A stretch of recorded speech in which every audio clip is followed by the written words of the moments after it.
Hi hello friends, ಸಣ್ಣ ಅಡುಗೆ ಮನೆಗೆ ಸ್ವಾಗತ. ಇವತ್ತು ನಾವು ಮಾಡ್ತಿರೋದು ಮೆಂತ್ಯ ಪಕೋಡ. ಬೇಕಾಗಿರೋದು ಒಂದು ಕಟ್ರಿ ಮೆಂತ್ಯ ತೊಗೊಂಡಿನಿ, ಒಂದು ಹಸಿ ಮೆಣಸಿನ್ಕಾಯಿ ಒಂದು 4ರಿಂದ 6 ತೊಗೊಂಡಿನಿ, ಬಾಂಬೆ ರವೆ 1 ಕಪ್, ರುಚಿಗೆ ತಕ್ಕಷ್ಟು ಉಪ್ಪು, ಅಜ್ವಾನ, ಸೋಡಾ ರೀ, ಅಕ್ಕಿ ಹಿಟ್ಟು, ಹಸಿಬೇಳೆ ಹಿಟ್ಟು, ಒಂದು ಈರುಳ್ಳಿ ಹಚ್ಕೊಂಡಿನಿ. ಫಸ್ಟ್ ಇದು ಮೆಂತ್ಯ ಸೊಪ್ಪು ಹಾಕೊಂಡ್ಬಿಡೋಣ್ರಿ. ಒಂದು ಅಜ್ವಾನ ಹಾಕ್ಕೊಳತ್ತೀನಿ ರೀ. ಹಸಿ ಮೆಣಸಿನ್ಕಾಯಿ ಹಚ್ಚಿದಂಥದ್ದು, ಬಾಂಬೆ ರವೆ, ಹಸಿಬೇಳೆ ಹಿಟ್ಟು, ಇದು ಅಕ್ಕಿ ಹಿಟ್ಟು, ಉಳ್ಳಾಗಡ್ಡೆ ಹಚ್ಕೊಂಡಂತ ಹಾಕ್ಕೊಳತ್ತೀನಿ ರೀ. ಆರೋಗ್ಯಕರ ರೀ. ಸಕ್ಕರೆ ಕಾಯಿಲೆ, ಕೈಕಾಲು ನೋವು ಎಲ್ಲ ನೋವು ಹೋಗ್ತೈತಿ. ಮೆಂತ್ಯ ಸ್ವಲ್ಪ ಹಸಿದೆ ತಿನ್ಬೋದು. ನಾ ಇವತ್ತು ಇದನ್ನು ಪಕೋಡ ಮಾಡಿ ತೋರಿಸಾತೀನಿ.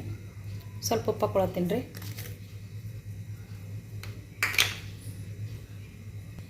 ಒಂದು ಸ್ಪೂನ್ ಜೀರಿಗೆ ಹಾಕ್ಕೊಳತ್ತೀನಿ ರೀ. ನೀರು ಹಾಕಿದ್ದನ್ನು ಕಲಿಸ್ಕೋಬೇಕು ರೀ.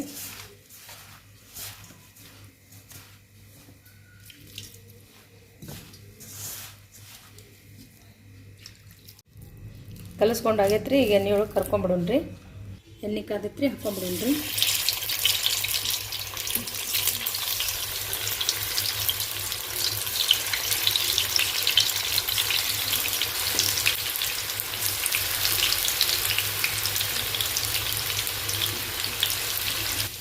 ಹೊಳಿಸೋಣ್ರಿ ಎಣ್ಣೆ ಒಳಗನೆ, ಅಂದ್ರೆ ಕ್ರಿಸ್ಪಿ ಆಗ್ತೈತೆ ರೀ.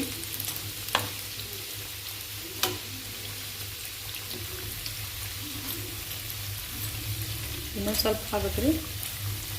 ಇನ್ನೊಂದು 1 ನಿಮಿಷ ಬಿಟ್ಟು ತೆಗೆದುಬಿಡೋಣ್ರಿ. 1 ನಿಮಿಷ ಆಗೈತೆ ರೀ, ತೆಗೆದುಬಿಡೋಣ್ರಿ. ಮೆಂತ್ಯ ಪಕೋಡ ರೆಡಿ ಆಗೈತೆ ರೀ. ಲೈಕ್ ಮಾಡಿ, ಶೇರ್ ಮಾಡಿ, ಸಬ್ಸ್ಕ್ರೈಬ್ ಮಾಡಿ. ನೀವು ಒಂದು ಸಲ ಮಾಡಿರಿ.